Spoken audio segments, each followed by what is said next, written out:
La Casa del Rey no opinó, autorizó, avaló o asesoró las actividades que desarrollaba en el Instituto NOS. Con estas palabras, Iñaki Urdangarín ha exculpado a su esposa y a la Casa del Rey tras más de 4 horas de declaración en el juzgado de Palma.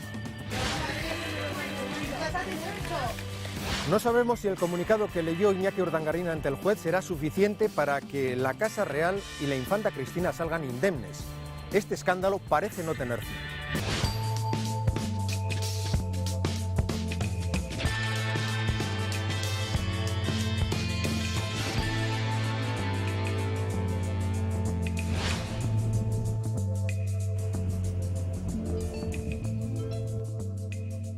Yo te quiero preguntar sobre qué es lo que más te llama la atención de esta segunda comparecencia de Urdangarín en el juzgado de Palma.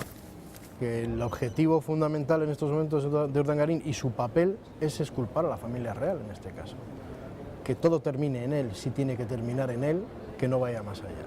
¿A qué voy al juzgado de nuevo? ¿Voy a aclarar mi situación personal? No, vengo a determinar ante el juez que esto termina en mí, en el peor de los casos. Y si puedo evitarlo, un puntito antes, un pasito antes. Pero de todas formas, más allá no hay más. Lo que sí me llama la atención es con qué delicadeza, con qué cuidado se están tratando determinados nombres que están implicados en este caso, frente a lo que normalmente es un procedimiento judicial. Lo estamos viendo todos los días. Audiencia Nacional, cualquier juzgado de Tribunal Supremo, cualquier tipo de actividad que se haga de ámbito judicial tiene unas formas y unos usos. Entre ellos, la publicidad de los nombres de los imputados, pues muchas veces es casi un factor determinante del propio procedimiento. Y en este caso yo creo que hay gente que ha jugado con pies de plomo en determinados nombres. El caso de la infanta es evidente.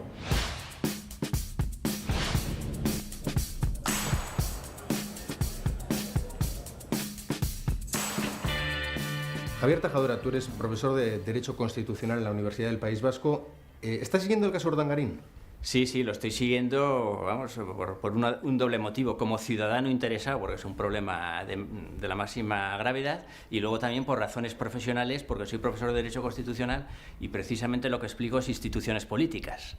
Entonces, la corona es uno de los temas del programa, tema obligado del programa, ¿no? Entonces, ¿y qué les has contado a los alumnos del caso Urdangarín? Bueno, pues del caso Urdangarín lo que les he contado es que afecta a una de las instituciones más delicadas y más complejas, que es la jefatura del Estado.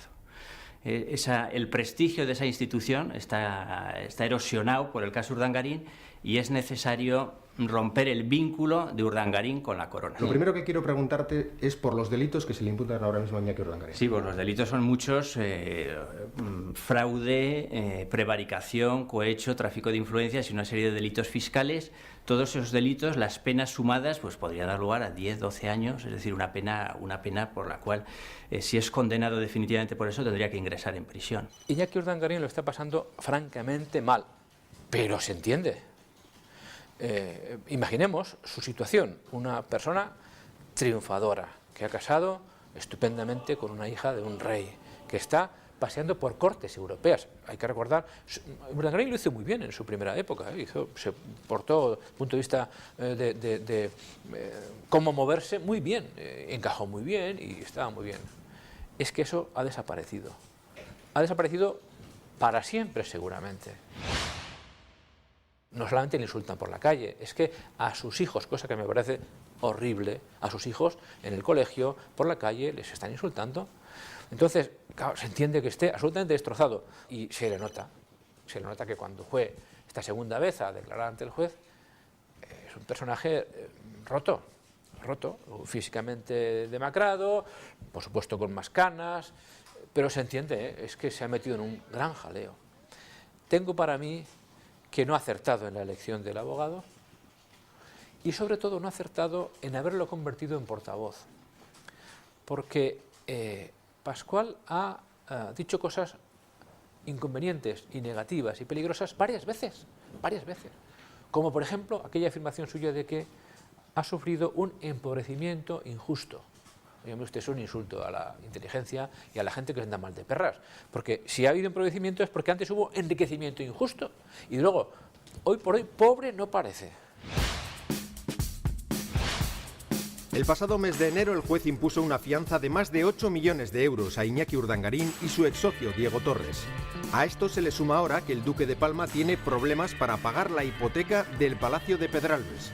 Al parecer no ha podido hacer frente a las 2 últimas cuotas trimestrales que, según consta en el sumario, en 2004 ascendían cada una a 52.000 euros. ¿Tiene dificultades el señor Urdangarín en pagar sus cuotas de hipoteca? No tener trabajo es complicado, eso, más complicado. En alguna ocasión la Fiscalía ha dicho que tenía Urdangarín 11 millones de euros en propiedades, en cuentas corrientes, más 5 o 6 en inmuebles. O sea que, según ese cálculo de la Fiscalía, 16 millones de euros es lo que podría tener en cuentas corrientes fuera, sociedades, hay un montón de sociedades en las cuales ellos son partícipes. Entonces, según la Fiscalía, 16 millones de euros, o sea que problema económico ninguno. Comparezco hoy para demostrar mi inocencia, mi honor, mi actividad profesional. Lo más novedoso del paso de Urdangarín por los juzgados, su segunda comparecencia ante el juez, fue quizás que en la primera, y lo dejó él bien claro antes de entrar, es que iba a demostrar su inocencia, o eso pretendía. Y esta vez lo que quiso o pretendió fue demostrar la inocencia de la Casa Real y de su mujer. Lo dejó claro en el comunicado que leyó ante el juez al principio, y el resto fue pues una sucesión de más de lo mismo. Según el yerno del rey, la infanta Cristina no tiene nada que ver con las actividades del Instituto NOS, a pesar de que era una de los 5 miembros de su dirección. Tampoco la Casa Real.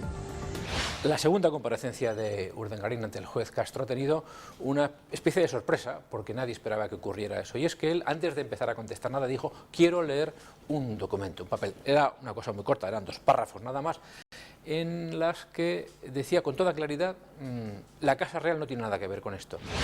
Diego Torres aportó ante el juez 197 correos electrónicos. Por ejemplo, en este email enviado por Corina en febrero de 2005, la amiga del rey cuenta que envía una copia del correo al rey. Era la respuesta a lo que una semana antes había dicho Diego Torres, afirmando que la Casa Real velaba, custodiaba, amparaba todo lo que hacía NOS.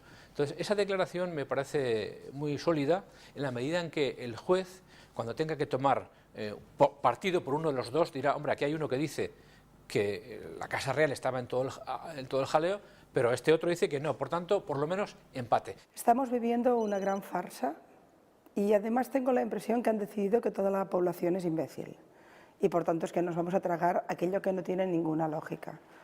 El Estado español es un Estado que tiene como base fundamental y además como concepto de unidad una cosa que se llama Casa Real. La Casa Real es lo más controlado de este país. No tengo ninguna duda de que todos los miembros del Centro Nacional de Inteligencia saben lo que hace cada miembro de la familia real en cada momento. Es impensable que ni los servicios de inteligencia ni la propia Casa Real no supieran nada de lo que pasaba en NOS durante años. Ni supieran cómo se enriquecía, ni cómo había líderes del Partido Popular autonómicos que iban dando dinero, regalando dinero público, etcétera, etcétera. Es imposible. Como lo es evidente, desde mi punto de vista, que pasaban 3 cosas. Una, que por supuesto el rey lo sabía. 2, que presuntamente, en función de lo que hemos leído en los correos electrónicos, el rey ayudaba. Y ayudaba a la Casa Real, por eso está García Revenga y por allí, etcétera. Y 3, que cuando tú eres miembro de un consejo de administración y tienes firma en una empresa, serás infanta o serás el vecino de la esquina, sin ninguna duda eres responsable de esa empresa. ¿Cristina de Borbón llegará a estar imputada? Pues no lo sé, es complicado. Sinceramente lo veo muy complicado. Tal y como se están desarrollando las cosas, lo veo complicado. Y quizás es un juicio de valor y no me corresponde, pero tengo la sensación de que si algo se está construyendo claramente en esto y es lo que está determinando la acción de Diego Torres, es hasta qué punto se puede elevar el cinturón sanitario en torno a la Casa Real. A mí de todo esto he de confesar que lo que más me sorprende como jurista es la no imputación de la infanta y la sí imputación de la esposa de Diego Torres. Entonces, pero bueno, no podemos entrar a valorar pues, la composición de los hechos que ha hecho el juez de instructo para considerar que una sí participaba de verdad y la otra solo formalmente. Pero vamos, a mí eso me plantea muchas dudas, no tengo suficientes elementos de juicio como para pronunciarme, pero como observador de fuera, pues yo creo que a todos los, no solo los ciudadanos, sino los juristas es lo que más nos choca. La infanta Cristina no va a ser imputada. Vaya, sería la primera sorprendida y me encantaría estar equivocada. Y no va a ser imputada porque ya tendría que haberlo sido. Es un escándalo desde cualquier punto de vista, y lo siento mucho por el juez, un escándalo que esté imputada la mujer de Diego Torres, que no tenía firma, y no esté imputada quien tiene firma. Oiga, no, esto solo pasa aquí. Y en esto, si ahora de golpe hay un juicio por un tema de responsabilidades financieras o de cualquier tipo, por un tema de delito en una empresa, cae todo el Consejo de Administración. No caen solo 4 de 5. Y aquí caen todos menos una, y resulta que la una es la hija del rey. Pensar que esto no está relacionado es ser muy ingenuo, ¿no? Ya sabemos que en España la imputación no significa condena, significa simplemente que vas a declarar con abogado, pero esa palabra es maldita. Y sería bastante escándalo que asistiéramos a la imputación de una infanta. Por tanto, yo tengo la impresión de que la Casa Real desearía desvincularse mucho más todavía de la propia infanta Cristina. Eso significaría, por tanto, que ella dejara de ser infanta de España y que dejara de estar en la sucesión a la corona de España, desapareciera, pero esa condición de estar o no en la sucesión no se la puede quitar nadie. Tendría que ser algo voluntario, que ella quisiera hacerlo. Yo conozco a alguna gente que conoce un poco más de cerca a la infanta Cristina y dice que le cuesta mucho imaginar a la infanta Cristina renunciando. Los sondeos del CIS, la institución monárquica como tal, sus índices de popularidad descienden alarmantemente. Es decir, entre la opción monarquía-república, que antes pues había una gran diferencia entre una y otra, pues cada vez van creciendo los partidarios de la república y disminuyendo los de la monarquía. Por lo tanto, esto es una realidad. Entonces, ¿a qué causas obedece eso? Yo creo que nadie puede discutir que eso obedece al tema de Urdangarín. O sea, hay que desvincular al rey de Urdangarín. Entonces, la única manera de desvincularlo es que la infanta renuncie. Lo de la renuncia, eso se puede hacer en 15 segundos. Lo de la renuncia, ¿por qué? Porque la renuncia de una persona a sus derechos a la sucesión al trono es un acto, una mera declaración unilateral de voluntad. Es decir, simplemente la persona tiene que manifestar unilateralmente: yo renuncio a la posibilidad, a los derechos que me corresponden en su derecho. Esa declaración unilateral tiene que ser pronunciada ante el rey, ante el propio jefe del Estado, que la acepta, y con la presencia de un miembro del gobierno para que tome nota, y si el presidente del gobierno, el presidente de las Cortes, y ya está. Su salida de la línea dinástica implicaría también la de sus hijos, y probablemente es el paso que le frene para renunciar a ese tema. Serían muchas cosas, no sé, su forma de ser, no sé, sería muy difícil resumirlo. A mí... La infanta creo que ha apostado claramente por ese matrimonio y ella tiene claro que no se va a divorciar. ¿Renunciar a sus derechos? Pues eso tendría que ser una decisión propia, personal, pero también podría ser empujada por la Casa del Rey. Yo creo que está muy demostrado, porque así lo han explicado todos aquellos que conocen con precisión la biografía amorosa del rey, que el rey es un hombre muy mujeriego. Tengo que decir al mismo tiempo que yo no creo que Felipe, que también es un Borbón, vaya en esa línea, me parece que no. Lo que me explican, los mismos que explican muchas cosas, las gargantas profundas, explican que la relación de pareja con Leticia es sólida y que no hay ahí terceras personas ni nada parecido. Por tanto, no sé si el gen ese loco se perpetúa poco mucho. Yo tengo la impresión de que el matrimonio de la infanta Elena fue muy preparado y muy raro, y así ha acabado, digamos, y no parece que naciera el amor frenético entre ellos, sino que más bien había que resolver un tema, ¿no? Esa es la impresión que me ha dado siempre. Creo, en cambio, que tanto Cristina como Felipe realmente se han casado con quien han querido, y además ha parecido siempre que además funcionaban las parejas. La pareja de Felipe y Leticia parece que es sólida y que funciona bien, y la de Cristina y Iñaki, hasta que has tallado el tema Nos, también parecía sólida y que funcionaba bien. Supuestamente Diego Torres ya ha puesto a disposición del juez todos los emails que él mismo denominaba correos bomba. El objetivo de Torres es implicar directamente a la Casa Real en los negocios de Nos. Los emails de Diego Torres han sido 200. Se pasó un poquito de retórica. ¿Por qué? Yo creo que él estaba creyendo que su estrategia de amenazar podría doblar el brazo a la zarzuela o a las autoridades y anunciar, tengo bombas atómicas, pero dijo alguna cosa un poco más grave, más grave. Y dijo, estoy dispuesto a cargarme la monarquía. Es como quien dice, voy a lanzar una bomba atómica y al final lanza un cohete. Lanza un cohete y el cohete, ¡pum!, estalla, mucho ruido, mucho fuego, y de pronto, un segundo después, no hay nada, ha desaparecido y lo que queda es un palitroque quemado que no es una prueba. Él sabía desde el principio, porque tendría que saber que no estaba haciendo algo muy lícito cuando guarda toda esta documentación. Y hay otra cosa bastante curiosa en ese sentido, que Diego Torres almacena emails que él no es ni el destinatario ni el remitente. Entonces, hay que dar por hecho que esos emails eran emails que el duque de Palma enviaba, recibía, pero ahí aparecía en copia Torres. Eso no hay ninguna duda. Como estrategia defensiva de Diego Torres, el utilizar documentación que no está en el sumario y que él la aporta, permite, entre otras cosas, mantener el sumario abierto. Claro. Es decir, ¿por qué no cierra el juez el sumario? Pues porque a lo mejor la semana que viene le cae otra pildorita y puede mantener el tema. ¿No le puede obligar el juez a Diego Torres, deme toda la información? No, es un imputado. Yo puedo ser imputado en un caso y mentir como un bellaco. O sea, se me reconoce el derecho a mentir como un bellaco, no te digo nada, a administrar la información que poseo. El que no tiene por dónde escaparse es Diego Torres. ¿Y Urdangarín sí?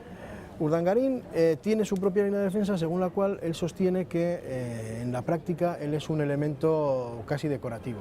Yo hago la labor comercial de mediación, pero la estrategia de construir este entramado de empresas es de este señor. Y la toma de decisiones en relación a cómo se hacen ciertas cosas son de este señor. En ese momento es cuando Diego Torres empieza a poner encima de la mesa correos. Empieza a decir, oiga, perdón. Yo solito no. Si hay que hundirse, vamos a chapotear todos un poquito, porque posiblemente si chapoteamos más haremos más ruido y nos hundiremos un poco más lento. Eso es una estrategia muy lícita por su parte. Lo digo porque quizás estamos todos pensando, o hay quien desea convertir a Diego Torres en el malvado Carabel, y no es cierto. Diego Torres, a mi juicio, es una persona que se siente profundamente agraviada y abandonada y actúa en consecuencia. Entre otras cosas porque su mujer está imputada y la de su socio no. Entre otras cosas. Señor Torres, ¿va a presentar los emails? Yo me los he leído y ahí no hay nada grave. O sea, lo que quiere reflejar con esos correos es que el rey sabía. Y uno dice, ¿sabía qué? El secretario de las Infantas y tesorero del Instituto NOS, Carlos García Revenga, declaraba que no sabe absolutamente nada del instituto y solo fue tesorero porque se lo pidieron como favor. Yo creo que en los correos que Diego Torres pone encima de la mesa del juzgado, que implican presuntamente a García Revenga, no hay una implicación real. El tipo de cosas que se dicen en esos correos no hace suponer que este señor sea protagonista de esta trama. ¿Qué se dicen en los correos de García? Bueno, en lo que hay una serie de comentarios en los cuales se deja caer, bueno, pues ya te voy a comentar sobre tal cosa. Te pido consejo. Sí, ya te diré que me digas a ver qué opinas de esto, tal. Pero el tipo de fundamento, de fondo que hay en esos correos, realmente, a mí personalmente no me parece que García Revenga le ponga en disposición de declarar como imputado en ningún momento. Porque no se le asocia a ninguna actividad delictiva por sí mismo. El valor añadido que tienen esos correos, entre comillas, es el hecho de que acercan el conocimiento de las prácticas que estaba desarrollando el señor Urdangarín y el señor Diego Torres al entorno más cercano de la Casa Real. En su defensa, García Revenga ha planteado lo que ya había dicho mucho antes, que es, yo estoy aquí como tesorero honorario, yo no firmo las cuentas, no las inspecciono, no me reúno, no tomo decisiones, no soy alguien que manda en esta organización. Quizás me he ido más allá de lo que debía por mi condición de personal de la Casa Real, quizás he ido más lejos. Y decía, pero es que por mi amistad, por mi vinculación con los duques de Palma, no podía negarme algunas cosas. A mí nadie me va a quitar de la convicción profunda de que, por supuesto, el rey siempre supo todo lo que estaba ocurriendo. ¿Que a Urdangarín se le fue un poquito de la mano? Puede. Pero, hombre, porque es que esta monarquía, si no lo sabía, que se vaya por inútil. Y si lo sabía, que se vaya por cómplice. Cuando la Casa Real se enteró de que iba a ser citado a declarar, Carlos García Revenga se preocupó. ¿Por qué? Porque ya es un funcionario de la Casa, es alguien de dentro. Y me consta que algunas personas dentro de la Casa han mostrado cierto malestar diciendo, hombre, nos está afectando a nuestra propia buena fama. Sin embargo, tengo la impresión de que después, incluso más que una impresión, de que después de que declarara hay cierto alivio. Es más, yo esa misma tarde de la declaración, ese sábado, pregunté a una persona cercana a la Zarzuela, le dije, ¿cómo lo veis? Me dijo, mira, la declaración sumada de Iñaki Urdangarín y de Carlos García Revenga desmonta la intención de implicar y de vincular a la Casa Real con el caso Noos. O sea que había una sensación de cierto descanso. El rey yo creo que no estaba enterado. O sea, el rey no estaba enterado y no sabía lo que estaban haciendo realmente su yerno, y es una cuestión, creo que hasta un poco lógica, porque cuando la Casa Real supuestamente tuvo conocimiento de lo que había ocurrido, fue cuando decidió que tenía que sacar a Urdangarín de ahí y le aconsejó que saliesen de ahí. En eso, más o menos, creo que todo el mundo, o sea, por las declaraciones que ha habido ante jueces y demás, está más o menos claro. Además, el rey no puede saber perfectamente lo que está haciendo continuamente su yerno, ni sus yernos, ni sus hijas. Entonces, yo creo que el rey no estaba enterado. Es imposible que se engañe a todos unos servicios de inteligencia, se engañe a una Casa Real y se engañe al rey en un tema de esta naturaleza que tiene que ver con el dinero y con el enriquecimiento de una hija. Con el enriquecimiento de una hija. Porque oigan ustedes, yo si mi hija de golpe empieza a comprarse propiedades y a hacerse un palacete y no sé qué, algo me enteraré. Han llegado a aceptar la idea de que cuando se dieron cuenta le pidieron que lo dejara y se fuera a Washington. ¡Qué bonito! O sea, que te enteras de que está jugando con el dinero público y lo envías de vacaciones con un buen sueldo. Es que incluso la excusa es mala y sobre todo es bastante antipática en términos democráticos, ¿no? Yo creo que engañado, oigan ustedes, no. Ya sé que los Borbones, bueno, no son líderes en matemáticas, pero tanto como engañados no creo. ¿Por qué los correos son importantes? Porque habilitan líneas de investigación. ¿Por qué los correos no son determinantes? Porque son todo circunstanciales que se deben demostrar y acreditar posteriormente. O sea, que tú crees que ahora mismo el juez tiene que estar intentando saber si a Zarzuela tal día llegó Francisco Camps o Rita Barberá. Lógicamente, ¿Y cómo lo puede hacer? Pues se solicita, entiendo que habrá hecho una solicitud o el juez o incluso la propia Fiscalía de acceso a los ámbitos de control de accesos que tiene la Casa Real, la Zarzuela. En el Palacio de la Zarzuela, como en cualquier palacio o en cualquier jefatura del Estado del Gobierno, hay un registro de entradas y salidas.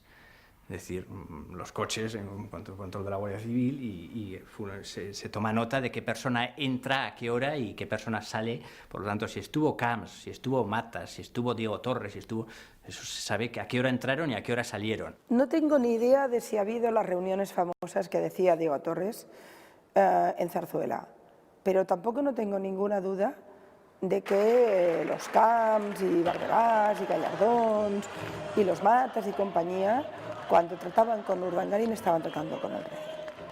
Primero, porque la percepción seguro que era esa para ellos. Segundo, porque tal como han ido filtrándose, Urdangarín usó el nombre del rey. Y tercero, porque ven ustedes, en una monarquía que ha puesto una dictadura y que aún hoy en día, según qué preguntas no se pueden hacer, no hay ni un solo papel que se mueva en esa casa que el rey no lo sepa.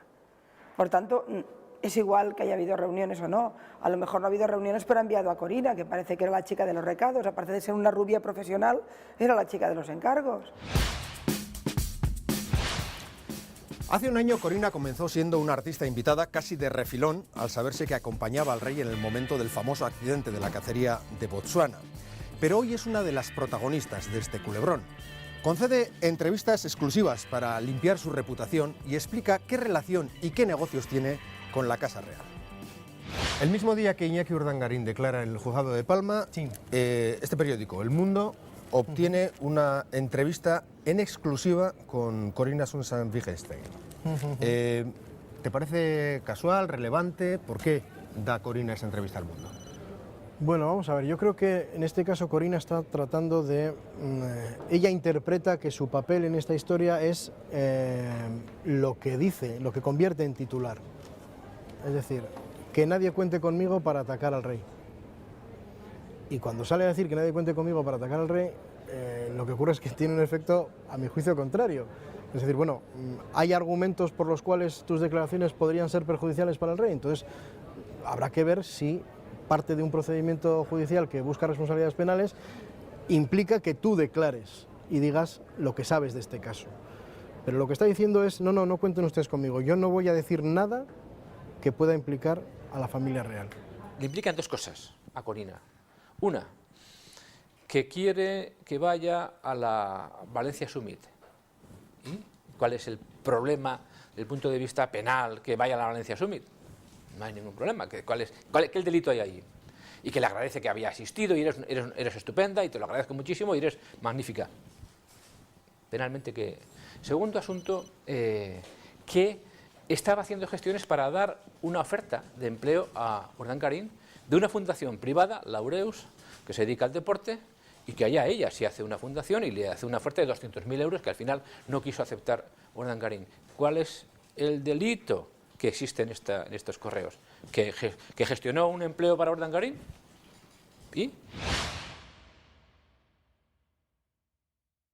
¿Y levantar el teléfono y pedirle a una princesa alemana que le busque trabajo a tu yerno no es tráfico de influencias? Sí, además como si le hiciera falta, ¿no? Que le buscaran trabajo al yerno del rey. Si en 2004 el rey le pide a Corina que le busque trabajo a Urdangarín, ¿tú crees que puede ser porque el que tenía no le gustaba al rey? Hombre, será, evidentemente, si quiere que le cambie de trabajo a su yerno, será porque el que tiene en ese momento pues le resulta sospechoso o no le resulta suficientemente... Porque curiosamente, en términos económicos, tampoco le pone encima de la mesa una alternativa económicamente mejor que la que presuntamente en aquellos momentos estaba obteniendo Iñaki Urdangarín de su actividad en NOS, a través del resto de sociedades. En aquel momento, esos 50.000 euros que se habla de base para funcionar son calderilla para una persona que se gasta una millonada en comprarse un palacio. Yo lo único que estoy apurado estos últimos... Hombre, 4 hijos, estoy andando un poquito apurado. Apurado, ¿no? ¿Ah, sí? Entonces, un poquito de cine, algo, ¿tú qué crees? ¿Encajaría en algún tema que tú creas que...? Pues no sé, yo creo que el cine de altura, sobre todo. Otra cosa que me llama la atención es que el contrato o el trabajo que se le ofrece a Urdangarín es llevarse comisiones por encontrar patrocinadores. Sí, además él pone cara de sorprendido, poco menos. Dice, hombre, ¿cómo me pides esto? Estaría muy mal visto, ¿no? La entrevista a Corina tiene dos campos. Uno, una periodista que toma la iniciativa de buscarle y le llama por teléfono y de ganársela. O sea, ahí hay una iniciativa periodística de una Ana Romero que dice, se encuentra, por cierto, con el teléfono de Corina en los correos electrónicos de Diego Torres, aparece el teléfono y empieza, llama, tal, y la visita y le convence. Aunque sé que Zarzuela ha negado públicamente tener nada que ver con la entrevista, me cuesta mucho imaginar que Corina ha accedido a esa entrevista sin haber dicho algo en Zarzuela. Me cuesta mucho. Es bastante inconcebible que la amiga entrañable del rey, hay que ver la cantidad de eufemismos que nos buscamos, la amiga entrañable del rey dé una entrevista ya raro, pero que la dé además en el periódico que hace años que le hace la cama al rey, es rarísimo. Con lo cual, al final, tienes la impresión de que esto es un fallo multiorgánico. No sé si es un fallo multiorgásmico, dado el tema, pero vaya, multiorgánico sin ninguna duda, donde cada uno lo hace peor que el anterior. Es auténtica ley de Murphy, porque no se entiende nada.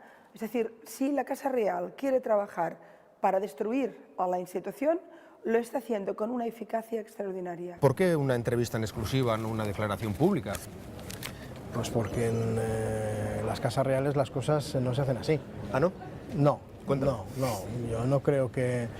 fíjate, mira que ha habido motivos hasta la fecha. ¿Cuántas ruedas de prensa ha dado el rey? Un entorno de entrevista es un entorno controlado. Un entorno que te permite... Claro. Es una entrevista diseñada para dar una imagen de la señora Corina. Como decíamos de broma, un robado. Esta es la imagen que Corina quiere dar de sí misma. Este es el mensaje que está transmitiendo Corina. Corina está transmitiendo que por encima de todo en esta historia, lo que es fundamental para ella es salvaguardar la relación con el rey. Punto. ¿Qué relación? Pues la relación que históricamente de amistad le ha unido, que se sepa hasta la fecha por lo menos, eso sí está acreditado. No hay ninguna amante de rey en ningún lugar del mundo que haga una entrevista. Primero, esto es rarísimo, es decir, no pasa normalmente, amiga entrañable, bien. Segundo, lo que no haría nunca un amante de rey, si da una entrevista, que ya es muy raro, es decir que ha hecho trabajos para el gobierno y ha resuelto temas delicados. ¿Pero esto qué es, Mata Hari? Es decir, o sea, no solo habla, sino que la lía parda, porque es gravísimo lo que ha dicho y porque ahora van a tener que dar explicaciones en el Congreso de Diputados y las tendría que dar la Casa Real si ciertamente esto, en estos temas, fuera profundamente democrático. Parece evidente que Corina ha estado detrás de negocios, ha estado detrás de los safaris, ha hecho de lobista y también parece evidente que es la amante. Y desde hace mucho tiempo, y la hemos visto en viajes oficiales, la hemos visto en fotos oficiales. Debía ser esa cosa de decir, mira, pongo en la foto al amante y encima nadie sabe quién es, ¿no? Y si lo saben no lo van a publicar. Pero ahora ya lo sabemos, ya lo hemos visto, mira si estaba en el viaje de Alemania, mira si estaba en ese acto, allí toda bonita. La reina no estaba, estaba ella. Yo creo que quien ha hecho de Corina la pareja oficial ha sido el rey, que la ha llevado a viajes oficiales, que la ha puesto en fotos oficiales y que, según dicen los mentideros más próximos al mundo del corazón, incluso tiene casa cerca de la Zarzuela. Es decir, que hasta casa le puso. Yo creo que ahora, si uno escucha a los cortesanos de la cosa, van diciendo, bueno, no pasa nada, todo el mundo ha tenido un amante, ¿no? Todo el mundo tiene derecho a que un matrimonio no funcione, ya están como normalizándolo el tema. Pero es evidente que esa pareja extraoficial del rey, quien la sitúa donde la sitúa, es el rey. Yo creo que la reina es una mujer que tenía la institución en la cabeza, que ha intentado protegerla en la medida que ha podido. Me explican quienes saben de este tema que ha estado siempre muy enamorada de su marido, al menos las primeras épocas, pero a partir del momento en que ella descubre en una cacería, que es donde pasa, que se esperaba a otra señora y ella aparece por allí y en fin, y el rey está con otra, y etcétera, a partir de ese momento yo creo que esta mujer empieza a sufrir considerablemente y ahora la relación es que es nula, no existe, no hay relación entre ellos dos. La reina hoy vive más en Londres y en parte también en Grecia que no en Madrid, es decir, que esto ya está pasando de alguna manera. Pero yo creo que es una mujer de todo ese serial, que es un serial triste y un poco sórdido. La reina es la que yo creo que ha sufrido más, es refinada, Juan Carlos no lo es una mujer, es vegetariana, ama los animales, Juan Carlos los mata, lee libros, Juan Carlos no creo que lea mucho, digamos, le gusta la música, el otro no sé qué le gusta, es una mujer muy religiosa, el otro lo debe ver de otra forma. Yo creo que no estaban hechos para estar juntos, pero en cualquier caso es una mujer que ha sufrido. No, yo creo que Sofía lo que ha hecho ha sido anteponer su rol de reina a su rol de mujer, es decir, ha podido más la corona que la Corina. La corona era la responsabilidad, era el legado histórico que le caía en las manos y también de alguna forma es aquello que quiere transmitir al hijo, con lo cual la corona pesa, la Corina duele.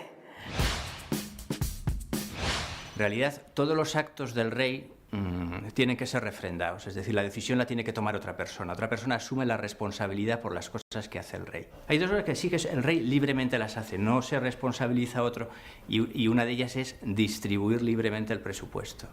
Más o menos ahora creo que es 8 millones de euros. Sí. Para los que dicen que la jefatura del Estado en España es cara, es un presupuesto más reducido que cualquier jefatura del Estado de Europa. Pero bueno, una vez que se les da esos 8 millones de euros, el rey libremente hace lo que quiere con ese dinero. ¿Y nadie le puede preguntar? Y yo le pueden preguntar, pero si quiere no responde, es decir, no tiene obligación. ¿Y qué dice la Constitución y qué dice la ley sobre el patrimonio del rey? Porque todo el mundo dice el patrimonio del rey y nadie sabe cuantificarlo. El patrimonio, el rey puede haber lícitamente acumulado un patrimonio como consecuencia del ahorro, inversión, etcétera, de esas partidas anuales que las Cortes Generales se destinan. De esos 8 millones, sí, hombre, pues pagará para salarios del hijo, etcétera, pero él obviamente se queda con una cantidad que por primera vez el año pasado supimos cuál era esa cantidad, que era en torno a 250.000 euros al año, creo, ¿no? ¿Y puede invertir ese dinero libremente? ¿Puede jugar en bolsa? Sí, puede jugar en bolsa y puede invertir en cualquier tipo de negocios. Entonces, por eso ahí se plantea un problema desde el punto de vista que alguien puede decir, oiga, pues estos negocios, aunque sean económicamente rentables, pues pueden ser éticamente reprobables. Pongo un ejemplo, que fábricas de armamento, por ejemplo, empresas de armamento, ¿no? Hace unos meses el New York Times escribía sobre la fortuna del rey. Decía que es muy difícil de calcular, pero citaba otras publicaciones que la estiman en torno a los 1.800 millones de euros. La Casa Real siempre ha dicho que esas cifras son descabelladas, pero se niega a facilitar la cuantía, argumentando que la fortuna personal del rey es un asunto privado. ¿Por qué no podemos saber los ciudadanos cuál es la fortuna del rey en estos momentos? ¿Por qué no podemos preguntar, cuando hace viajes, qué va a hacer? ¿Por qué no podemos preguntar con quién hace negocios? ¿Por qué no? Es un funcionario. Es un funcionario de un Estado al que los ciudadanos le pagan. El más alto funcionario, pero un funcionario. Y sin embargo está protegido, blindado y vive en la más absoluta opacidad. Cuando una institución vive así en lo económico y luego sale un escándalo por uno de sus laditos, uno tiene la obligación de pensar que forma parte de lo mismo. Sin duda, Diego Torres, cuando dice esto apunta a la zarzuela, sabe más bien que tú y que yo de qué habla. La semana pasada los grupos parlamentarios se comprometieron a aplicar la ley de transparencia a los partidos políticos, los agentes sociales y a las entidades e instituciones que se financian a través de dinero público. Esta iniciativa deja abierta la puerta a que la futura ley de transparencia afecte directamente a la Casa Real. Podemos conocer la fortuna de cualquiera, podemos conocer la fortuna del propietario de Mango o de Zara o del tipo del BBV, pero no podemos saber la fortuna de la Casa Real, fortuna que se ha hecho en los últimos años. Y hombre, el dinero, aunque seas el rey, no llueve del cielo. En cualquier caso es inmoral y al mismo tiempo muy llamativo la estrechísima relación que hay entre el mundo del petrodólar y Juan Carlos, hasta el punto de que no es algo demasiado conocido. El rey Juan Carlos le regaló el toisón de oro al rey de Arabia Saudita. El toisón de oro es el máximo emblema del cristianismo. Es uno de los emblemas cristianos más antiguos y lo da el rey Juan Carlos, lo da la monarquía española. Y se la dan al rey de una dictadura donde si te pones una cruz te condenan a muerte. Esto no tiene ningún sentido, nada. Se habla de comisiones en negocios del petróleo con Arabia Saudí. ¿Qué crees que hay de cierto en eso? Claro, pero tú mismo lo has dicho, se habla de ello, se intuye que puesto que tiene una relación muy estrecha con personas muy significativas de los países del Golfo, concretamente pues, con Arabia Saudí, con la familia real saudí y en consecuencia con los Emiratos de la zona, que la actividad representativa del rey de los intereses de España puede haber tenido una actividad paralela. ¿Tú has visto que alguien haya puesto un solo documento encima de la mesa en algún momento sobre ese tema? Cuando te encuentras en una situación en la que hay una serie de personas que por su propia naturaleza disfrutan de un estatus específico respecto del conjunto de los ciudadanos y eso se mantiene, insisto, durante décadas, estás creando el caldo de cultivo del oscurantismo. Y a fecha de hoy la corona española es profundamente oscura. Es oscura por muchas de estas cosas que las que estamos hablando ahora mismo. Para que la gente lo tenga claro, ¿qué sabemos del dinero de la Casa Real? Nada. Hombre, algo sí. Sabemos la asignación presupuestaria que hay cada año para mantener las actividades de representación que se supone atribuidas a la Casa Real sine die. Ya es algo, sabemos cuánto dinero tienen para gastar. Claro, pero lo que no tenemos tampoco es el elemento de contraste adicional. Hace la declaración de la renta el rey y la pone encima de la mesa, hace una declaración de patrimonio el rey y lo pone encima de la mesa, ¿y hay alguna distorsión en eso? No. El tránsito que convierte un dinero público en un volumen significativo de patrimonio personal es el que está absolutamente hueco, ahí no hay donde meter mano. No hay nadie que se haya sentado a una mesa desde un poder público, desde el Ejecutivo por ejemplo, o desde el Legislativo, y haya dicho hace falta hacerle una auditoría a los últimos 40 años de la Casa Real. ¿Tú has oído a alguien que sea capaz de decir eso? No, y sin embargo has visto un montón de gente corriendo a hacerse fotos. ¿Por qué nos divorciáis? Ya no tenéis que sufrir por los hijos, sabemos cuidarnos solos. Ay, cucharilla republicana, cucharilla mala. Ay. En España, la sociedad, la prensa, teníamos una especie de pacto cerrado, no era con el rey, con la Casa Real. Y este pacto se rompió un buen día, o sea, con la cacería del rey a Botsuana. Lo siento mucho, me he equivocado y no volverá a ocurrir. Despertarnos un sábado por la mañana y descubrir que Su Majestad había sufrido la rotura en la cadera, que le iban a operar de urgencia, pero que la rotura de la cadera se había producido en Botsuana, en una cacería privada, que el país estaba en una situación dramática, se estaba hablando todos los fines de semana, toda la semana, de que nos iban a rescatar. De repente nos encontramos con que nuestro rey estaba cazando. Entonces, fue una especie de ruptura. El canal de comunicación que tenía la Casa Real con sus súbditos era fundamentalmente la prensa rosa. La prensa rosa tenía uno de sus mayores caramelos en la Casa Real española, porque se consumía Casa Real, entre comillas, las historias de princesas y de reyes venden bien.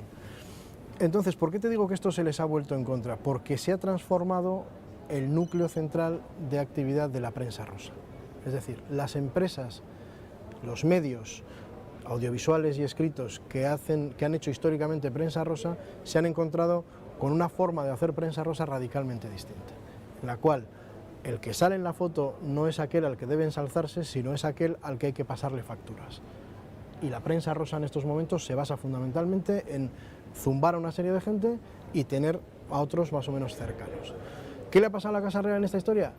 Que como ha sido también muy elitista a la hora de elegir cuáles son los medios que hacen prensa sobre ellos, hay muchos agravios generados. No hace tanto tiempo que aquí se instruían sumarios en la Audiencia Nacional contra medios de comunicación por hacer chistes sobre la Casa Real. Todos nos acordamos del jueves, quizá algunos menos se acuerden de algunos compañeros míos de mi época en Deia, que tuvieron que afrontar la apertura de una investigación, tuvieron que ir a declarar allí, poco menos que una cosa absolutamente demencial, por una portada de un oso. Sí, el oso Mitrofán. El bueno de Mitrofán, ¿no? Pues hace 4 días, como quien dice, aquí hacer un chiste sobre la Casa Real te podía llevar a la cárcel. Y ahora si no haces un chiste... Y ahora si no haces un chiste eres un torpe. A ver que me he roto hoy. El caso Urdangarín salpica al rey. Ya empezamos. Cada semana lo mismo. Va a caer una gorda. Necesito taparme con algo. Esto. Ah, mira, la Constitución. Está vieja pero servirá. ¡Ey! ¡Si no me mojo! El escándalo Urdangarín ha manchado la imagen que muchos tenían de la monarquía y especialmente de la figura del rey de España. El asunto ya ha traspasado fronteras. ¿Qué pensarán en Europa de lo que está pasando en la familia real española? La imagen de la monarquía española fuera de nuestras fronteras seguramente es algo mejor que la que tenemos aquí. Hombre, primero es una casa real consolera, más que la Casa Real Británica, por cierto. Es un rey que tiene una ejecutoria y un prestigio porque es el rey que lidera el camino a la democracia en España. Es un rey que se resiste a un golpe de Estado, un rey simpático, que le conocen, que tiene entrada en todas las cancillerías. Yo he oído contar a personas que han viajado con él, empresarios, por ejemplo, el último viaje que hizo a Brasil, el rey, asombrados de la capacidad de abrir puertas por el rey, del trato que le dispensó Dilma Rousseff, impresionados, ya lo sabían, pero... La monarquía ahora mismo está atravesando su peor momento desde que se instauró. O sea, su momento es crítico. Nunca se había visto tan en boca de todos, nunca se han visto en titulares abriendo periódicos todos los días y todos. A día de hoy la imagen del rey se ha visto dañada, obviamente, por los acontecimientos. De hecho, el CIS, que siempre preguntaba por la valoración de la Casa Real, desde octubre de 2011 lo ha dejado de hacer. Y lo ha dejado de hacer porque fue la primera vez en la historia que la monarquía suspende. Sacó un 4,8, creo recordar. Entonces, desde ese momento lo han abandonado. ¿Y cuál es la realidad? Pues que la monarquía no ilusiona como antes y el rey no se mantiene esa magia que se mantenía. Pero otra cosa también es la imagen exterior. Es decir, cómo ven al Estado y cómo ven a la institución de fuera. Vamos, no se trata tampoco de buscar medios sensacionalistas ni nada, pero Financial Times, en España, todo, desde no sé qué hasta la monarquía, está putrefacto.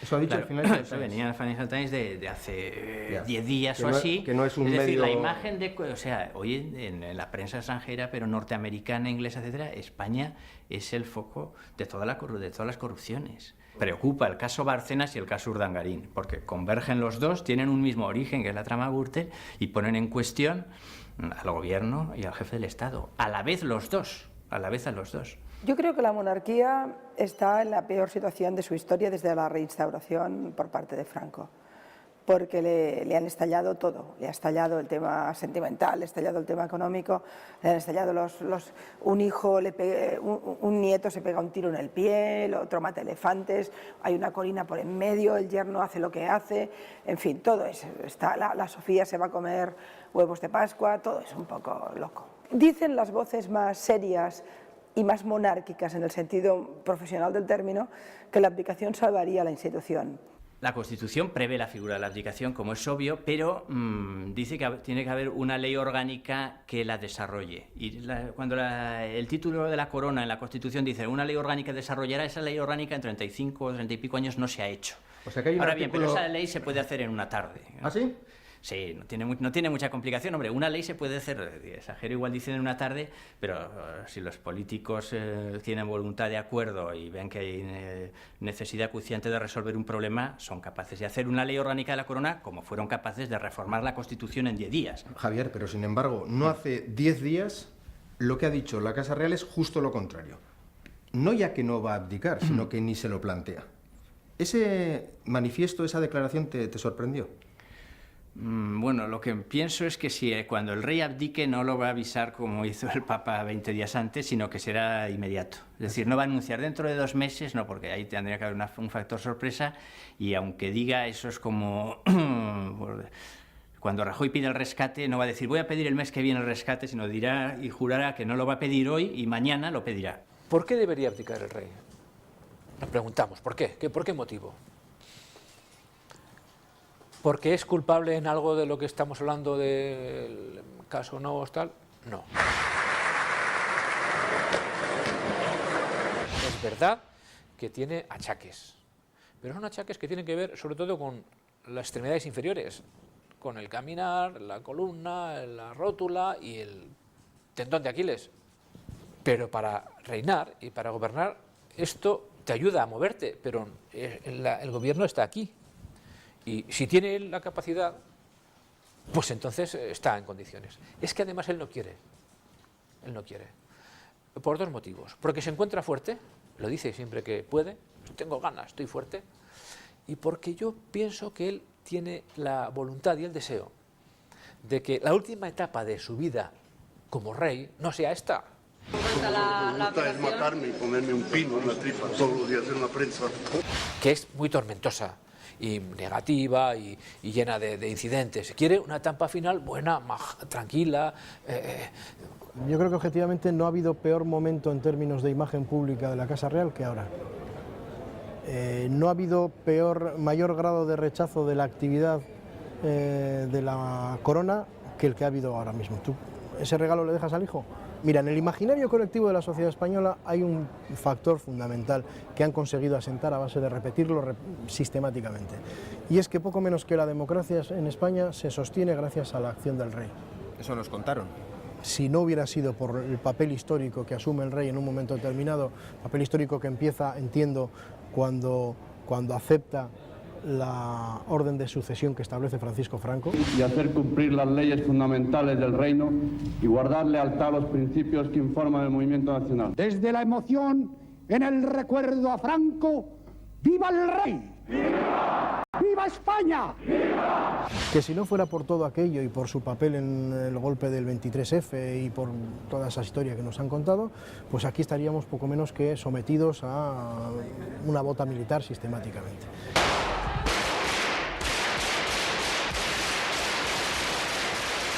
Pedro, tú cuando me haces así, sí. Es que yo...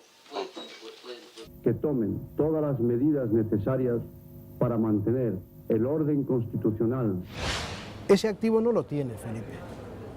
Felipe era un niño Y los que le han visto crecer siguen viendo un niño grande y con barba, pero un niño, al fin y al cabo, en términos de bagaje institucional. Los juancarlistas no son felipistas y los monárquicos no son tantos. El príncipe Felipe es uno de los más dañados por este escándalo. ¿Por qué? Porque, hombre, don Juan Carlos, queramos que no, ya tiene la vida hecha y recorrida, y está de salida. Él quiere salir bien, pero está de salida. Pero al que le toca recibir la herencia es al príncipe. Y esa herencia, cuanto más íntegra la reciba, mejor. Me parece muy bien. Aquí delante de él es difícil decir. Me parece muy bien porque a ella le parece muy bien también. Estamos encantados. Hay una enorme decepción en la gente de la familia real con Urdangarín. Enorme decepción. Nadie esperaba este desastre de actuaciones de Urdangarín. La reina está también decepcionada, está todo el mundo decepcionado, ¿no? Pero el príncipe Felipe es el que más por eso, porque es que a él le va a tocar arrear después. Y de hecho, él tiene la determinación tomada de distanciarse radicalmente todo lo posible de este asunto, que no le salpique nada. Y eso se demuestra en que desde que saltó el escándalo, nunca más ha aparecido junto a su cuñado, nunca más. Un momento delicado fue la final del Campeonato del Mundo de balonmano, un momento delicado. En la Casa Real pensaban que Urdangarín no iría a la final y lo interpretaron como un gesto de desafío. Claro, estaban cerca uno de otro, vamos a una tribuna cerca tal, y ni se miraron, sobre todo el príncipe, ni le miró, por supuesto ni le habló, ni se acercó, ni nada de nada. Eso, por parte de Iñaki Urdangarín, me parece que fue poco inteligente. Cuando alguien está en un sitio, coge aura. Cuando no eres nada, pero cuando te nombran, pues la gente te ve de otra manera. Eso es humano, ¿no? Yo siempre me acuerdo, es un inciso, pero José María Aznar, cuando era candidato a presidente del gobierno, no tenía ninguna aureola, fue presidente del gobierno y amigo mío. Parecía, en fin, o sea... Pues eso va a pasar también con el príncipe. Conforme le veamos más tomando pesos y desempeñando funciones, la gente va a decir, pues mira, está, lo hace muy bien. Vamos a ver de otra manera. Y cuando sea rey, le veremos de otra manera distinta de como lo vemos ahora. Pero hay otro elemento también que es sentimental o humano, que es sus hijas. Cuéntanos qué ves. ¿Una pizarra? ¿Y qué hay dibujado en la pizarra?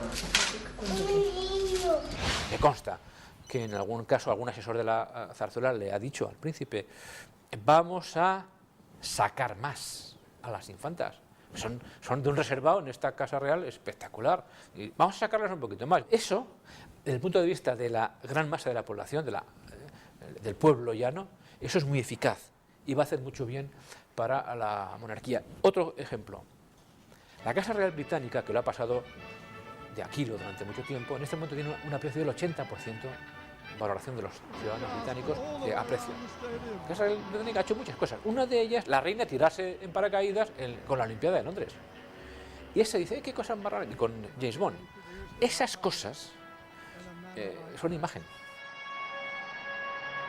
Las personas más valoradas en estos momentos en la Casa Real son la reina, cuyo comportamiento es intachable, y además, bueno, así hay un estudio reciente del Cano que lo hablaba. O sea, las dos personas desde el punto de vista nacionales que mejor proyección internacional dan eran la reina y el príncipe Felipe. Todo este asunto, por muy turbio que lo veamos, yo no creo que vaya a ser el fin de la monarquía.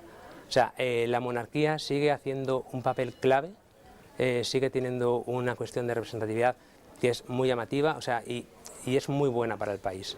Los que dicen si la monarquía sigue siendo útil o no son dos organizaciones, el Partido Popular y el Partido Socialista. Si de 350 a 233 diputados se ponen de acuerdo en que es preferible la República, toman esa votación, se disuelven las Cortes, se convocan unas nuevas elecciones, se vuelve a votar por mayoría de 2/3, finalmente se hace un referéndum para que todos los ciudadanos se pronuncien y si sale ese resultado, pues la monarquía parlamentaria es sustituida por una república parlamentaria. Ese es el procedimiento de reforma, pero es una mayoría de 2/3. Por eso digo que básicamente los dos partidos, PP y PSOE, siempre tienen los 2/3. Luego el día que PP y PSOE quieran hacerlo... Yo alguna vez he dicho, en fin, es una frase con mi firma, que si España tuviera que inventar una herramienta de marketing de país para vender España, encontraría pocas tan eficaces como la monarquía. Solamente hay que pensar en la fuerza que tiene la monarquía en América. Espectacular. Yo he viajado con los reyes a un montón de países. A los reyes se les reciben de otra manera distinta que a un presidente de la República. Es otra cosa distinta. Será irracional, no tiene justificación. Es así, es así.